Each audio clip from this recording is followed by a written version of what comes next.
ఓం మహాగణాధిపతయే నమః. ఓం గురుభ్యో నమః. ఓం శ్రీమాత్రే నమః. పరమేశ్వర స్వరూపమైనటువంటి జ్యోతిష, వాస్తు మరియు ఇతర అనేకమైనటువంటి శాస్త్రములను మనకు అందించినటువంటి మహర్షులకి నమస్కారం.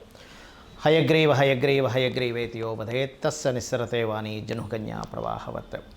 అరుణాం కరుణాతరంగితాక్షీం ధృతపాశాంకుశపుష్పబాణచాపాం అనిమాదిభిరావృతాం మయూకైః అహమిత్యేవ విభావయే భవానీం. శ్రీమాత్రే నమః.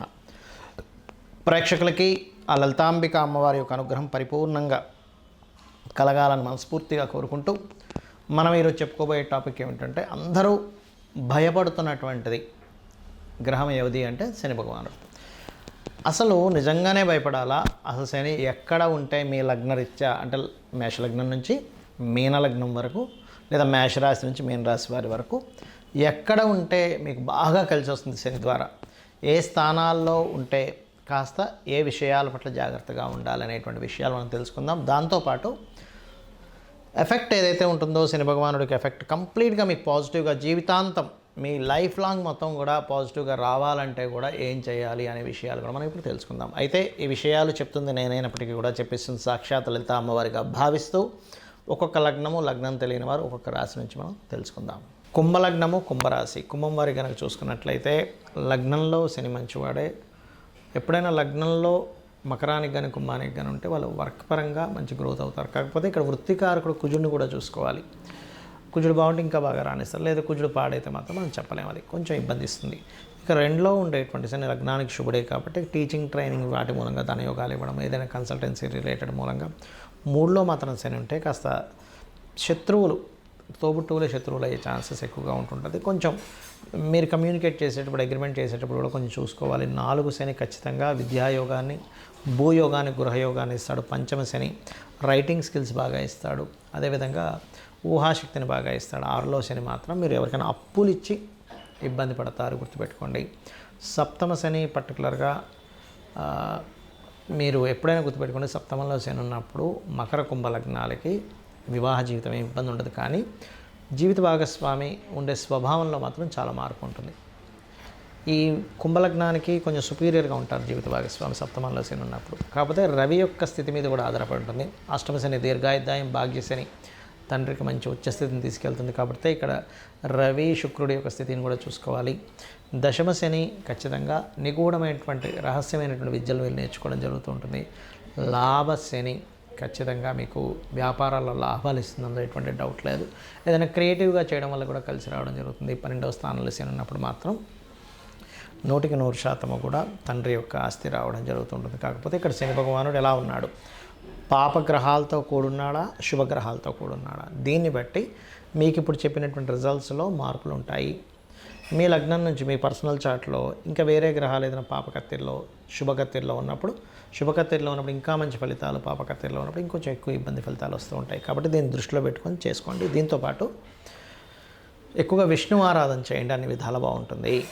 ప్రతి జీవికి తన జీవితాంతం అంటే ఒక 100 సంవత్సరాలు అనుకోండి, 100 సంవత్సరాలు మనిషి బతుకుతాడు. కాబట్టి అంటే ప్రతి ఒక్కరు 100 బతకాలని రూల్ లేదు. 120 బతికే వాళ్ళు ఉంటారు, 300 సంవత్సరాలు బతికిన వాళ్ళు ఉన్నారు, పాపం 60-70 ఏళ్ళకే ముగించిన వాళ్ళు ఉన్నారు వాళ్ళ జీవితం. అయితే ప్రతి ఒక్కరికి కూడా శని యొక్క ప్రభావం చిన్నప్పటి నుంచి ఏ ఏ దశల్లో ఎటువంటి ఫలితాలు ఇస్తాయని చూసుకున్నట్లయితే, చిన్నప్పుడు కనుక మీకు శని భగవానుడు బాగోలేడని మీకు ఏంటి సిమ్టము అంటే, రోగకారకుడు యొక్క ఫలితాలు చిన్నప్పుడు తరచూ వస్తున్నాయనుకోండి, వాళ్ళకి హెల్త్ ఇష్యూస్, రోగకారక ఫలితాలు ఇస్తున్నాడు ఇక్కడ శని భగవానుడు.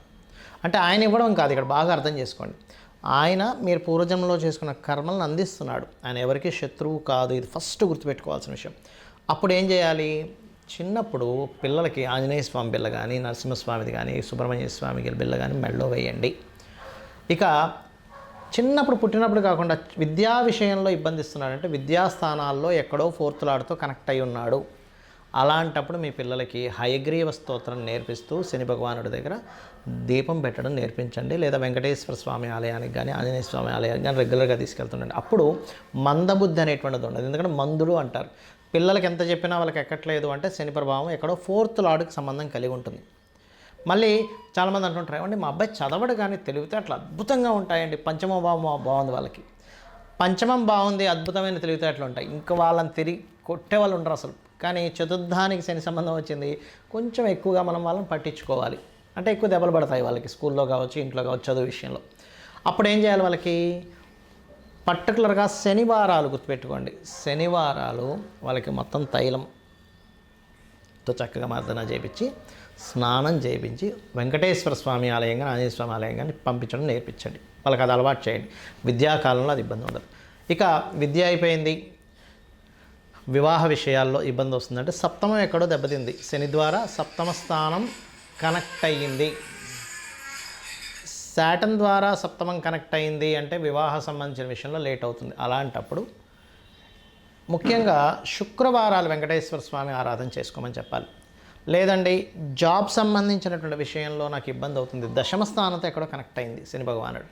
లేదంటే వ్యాపార సంబంధంగా నాకు చాలా ఇబ్బందులు వస్తున్నాయి, లాభస్థానంతో ఏదో మీ లైఫ్లో మీ 100 years ఆఫ్ లైఫ్లో మీకు లాభస్థానంతో ఎక్కడో కనెక్టివిటీ అయ్యి పాపే అవుతాడు. శుభుడై కాదు, శుభుడై కనుక లాభస్థానంతో కనెక్టివిటీ అయితే బొగ్గు గనులు కావచ్చు, మైన్స్ కావచ్చు, బావులు అంటారు చూసారా, పెట్రోల్ బావులు, పెట్రోల్ బంకులు అంటుంటారు, అటువంటివి లేనట్లయితే మనకి ఈ యొక్క వైన్ షాప్స్ వీటన్నిటికీ శనికారకుడు విపరీతంగా ఇస్తాడనమాట. బాగుంటాయి, పాడైతే వీటి మూలంగానే ఎక్కువ పెట్టి కొనుక్కోవడం, అవి రాక లాస్ అవ్వడం ఇట్లాంటివి ఇస్తుంటారు. అలాంటప్పుడు మీరు లలితా సహస్రనామాల్లో ఒక నామం ఉంటుంది, వ్యాపారాల్లో బాగా రాణించాలంటే ఓం ఇంద్రగోప పరిక్షిప్త స్మరతూనాభజంగికాయ నమః.